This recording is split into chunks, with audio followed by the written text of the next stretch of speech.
Waves are one of the most hypnotic and active parts of the ocean. We see them when we visit a beach, or movies, or images of the ocean. These waves are actually moving energy, energy that is transferred to the surface of the water in a location potentially far away from the location where we're actually seeing the wave now. That energy is then carried to the beach, where it is used to move sand, erode rock, and sculpt the coastline. Whatever is left over is transferred to heat energy and warms up the sands and rocks on which it hits. Surfers and boarders take advantage of this energy and ride it, a free ride, without the electricity requirements, entrance fees, or lines of the more standard amusement parks, and no closing times. In some parts of the world, this wave energy is harnessed and used to produce electricity for local towns or industry. However, as wave energy changes throughout the day and year, it cannot provide a consistent flow and is most useful when there is an effective way to store it when it exists in high amounts for use on the calmer days. Some waves, called chop or sea, are produced by winds locally, but most of the waves you see at a beach called swell are coming from winds in far distant storms, sometimes thousands of miles away.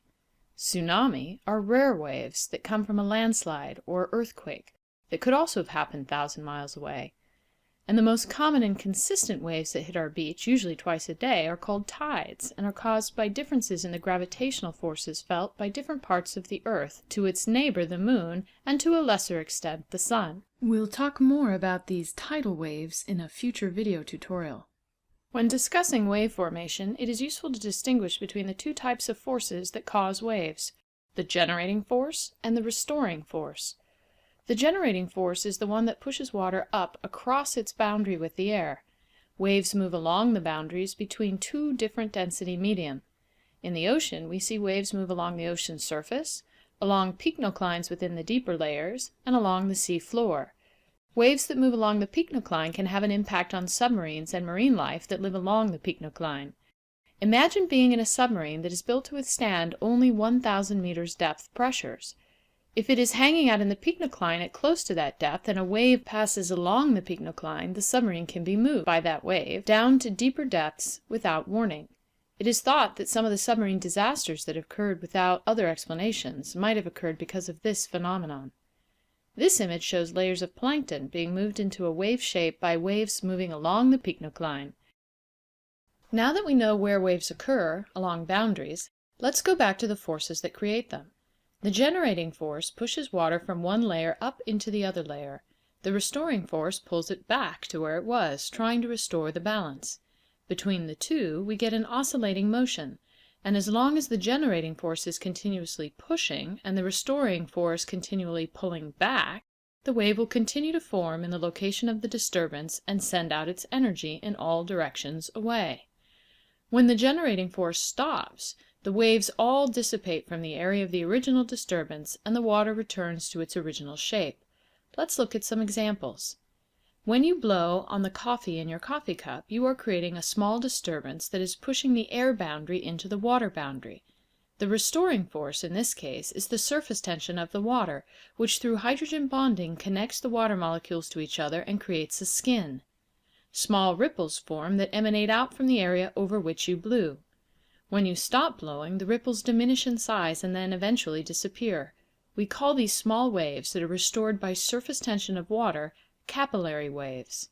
If you blow too hard, you will blow the water up into the air, breaking the hydrogen bonds, and the restoring force will now be gravity that returns the water to its original shape.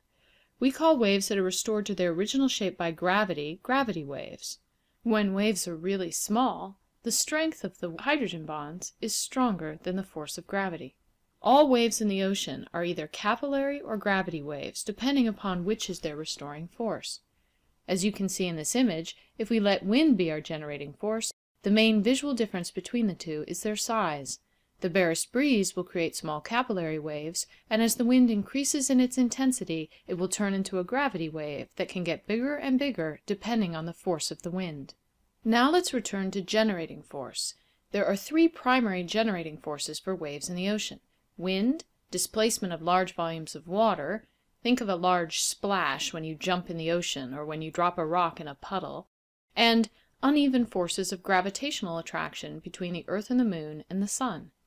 This image here shows these different generating forces and the different heights, periods, and names of the waves that are produced. Wind-generated waves include the tiny capillary waves, chop, swell, and sesh.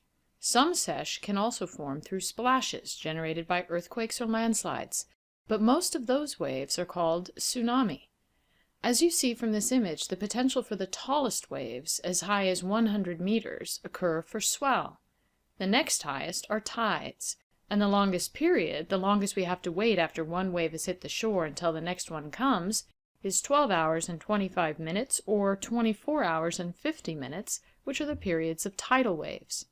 Tsunami, with an average period of 15 minutes, is the next longest. Most waves tend to have periods of a few seconds. Pause now.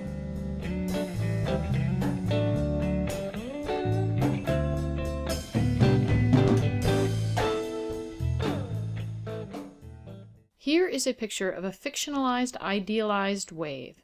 The amplitude of this wave is the vertical distance from its midline or equilibrium surface or still water level to its highest point, called its crest.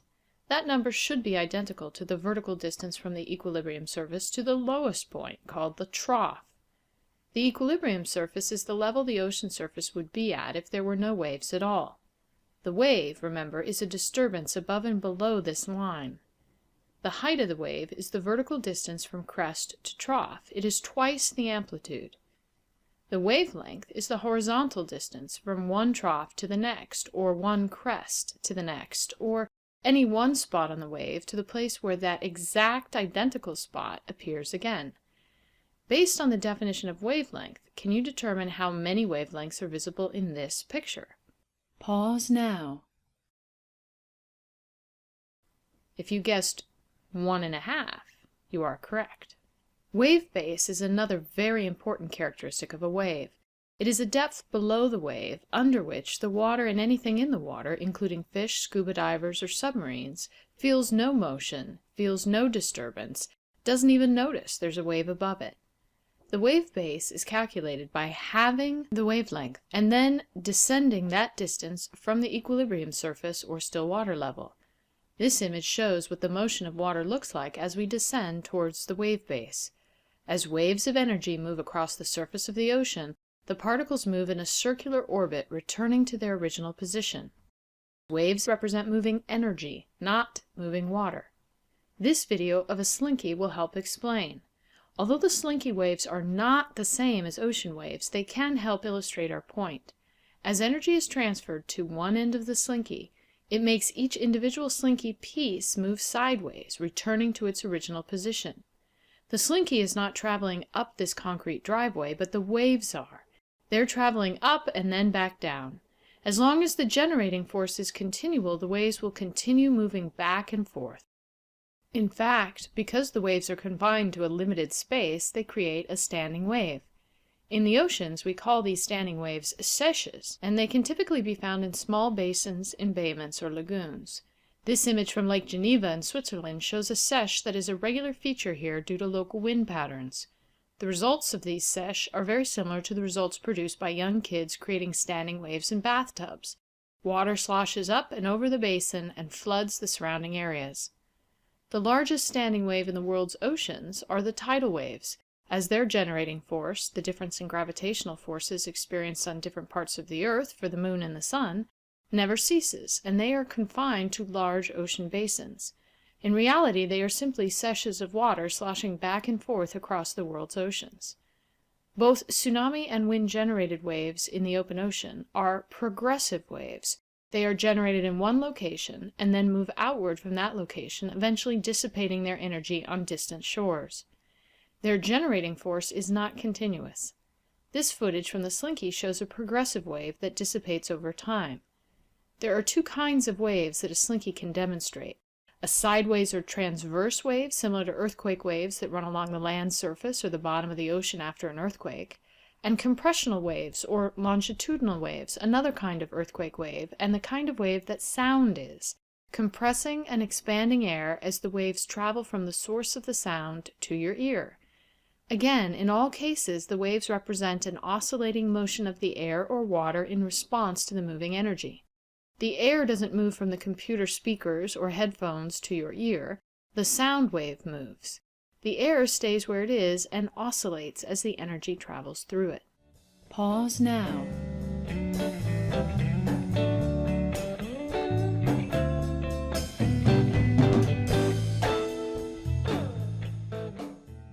For ocean waves, the oscillation is orbital, in a circle, and that orbit becomes smaller and smaller as we descend toward the wave base, below which the oscillation is barely detectable. Everything that is in the water will move in this circular orbit, including seaweed that sits above the wave base, floating garbage or ships or rubber duckies, and surfers. In fact, this perfect curling wave that the surfer has caught displays clearly the orbital motion of waves. In this case, the surfer is heading into the barrel of the wave and is experiencing wave energy in the most hands-on way possible. The period of a wave is how many seconds, minutes, or hours pass between waves. Imagine being on the beach and hearing a crashing wave. Count the seconds until the next wave crashes, and that's the period. Of course, that's assuming that the waves that are crashing on the beach are all part of the same set of waves. In fact, there are often many different waves from many different locations approaching the beach on any given day at the same time. However, in this picture of Pacifica, California, we can see a regular set of waves called swell that seem to be coming from one direction. The period of these waves is probably around 10 seconds. That means every 10 seconds you can hear a wave crash on the beach, or if you wait 1 minute, you should expect to experience 6 waves. Where are these waves coming from? There's no local wind producing them. However, thousands of miles away there is a storm system, perhaps a hurricane, perhaps a winter storm, and the waves that are kicked up in that area are called chop or sea.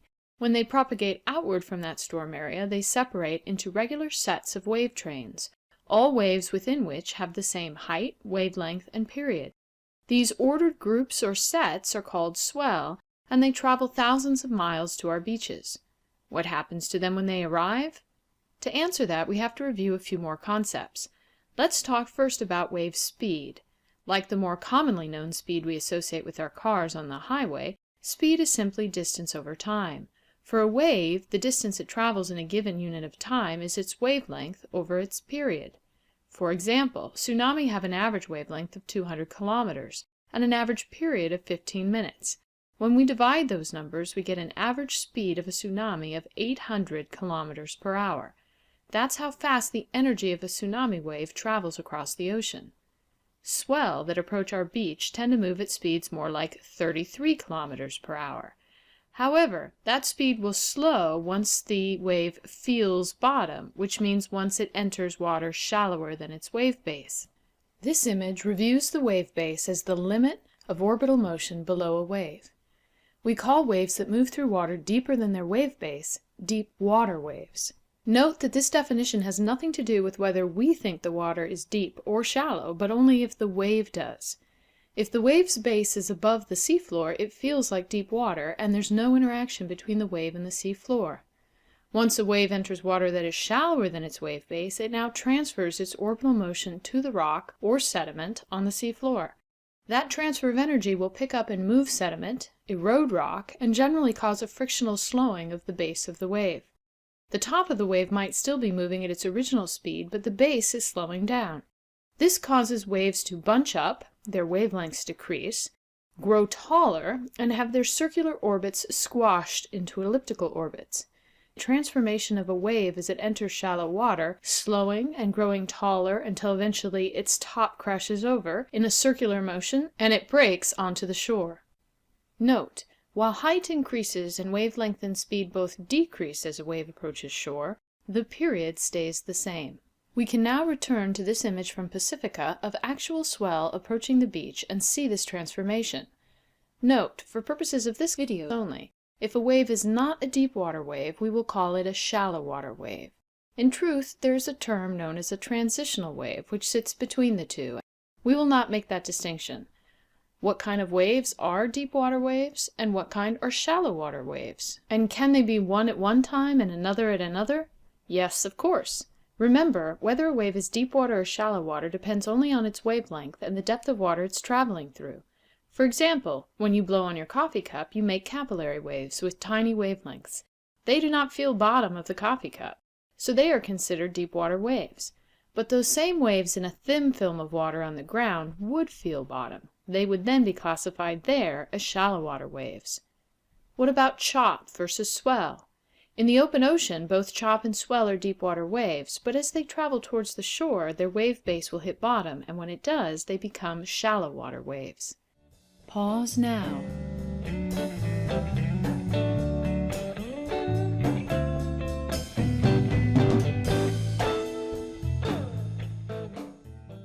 For more information and more detail, continue on to the next video in this series.